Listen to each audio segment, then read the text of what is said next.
New developments in the deadly shooting of an innocent bystander at the Holyoke Mall in 2023. The state's highest court deciding that the suspect in the case can argue he fired the gun in self-defense. Welcome, everyone, to Western Mass News on this Wednesday. I'm Amanda Martin-Ryan.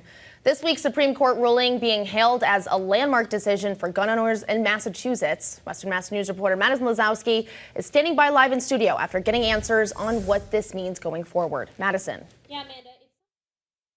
Rodriguez's attorneys have been claiming from the start that he only fired the gun in self-defense and he should not have been charged with first-degree murder. The Gun Owners Action League, a group supporting the Second Amendment in Massachusetts, calling this a huge victory for all gun owners. The judge is not doing it because the judge is happy that someone died here. The judge is doing it because they're following the law. In January of 2023, Kenneth Santana Rodriguez was charged with first-degree murder. Authorities saying he shot and killed 33-year-old Trung Michael Tran, who worked at Touch of Beauty Hair and Nail Salon in the Holyoke Mall. However, court documents state that the shooting only happened after another man entered the salon, started an argument, showed his gun, and threatened Santana Rodriguez. Attorney Joseph Pacella echoing Santana Rodriguez's attorneys, claiming from the start that this was plain self-defense. If you're a lawful gun owner, just because you defend yourself does not mean that you've committed a crime. Now the state Supreme Judicial Court siding with Santana Rodriguez, stating, quote, unless the Commonwealth can prove that the act was reckless, the only possible conviction is involuntary manslaughter, not murder. As upsetting as it may be to obviously the victim's family, sometimes accidents happen and people die. Mike Harris of the Gun Owners Action League, or GOAL, sees this as a huge win for the Bay State.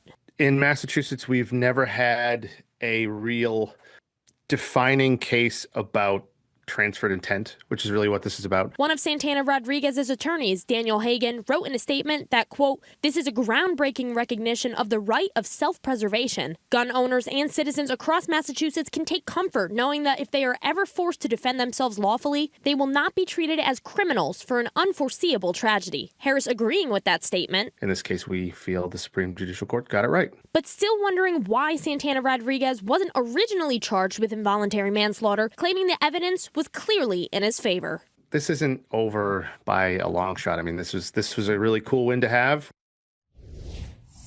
Attorney Joseph Pacella tells Western Mass News that you have to put yourself in the shoes of the shooter to determine the intent of the shooting. In this case, he says Santana Rodriguez was antagonized and attacked first and responded accordingly, unfortunately taking the life of Tran, an innocent bystander. We attempted to reach out to Tran's family, but we were told they did not have a comment, and we also reached out to the district attorney for comment, but we have not yet heard back. Reporting live in studio, Madison Lazowski, Western Mass News.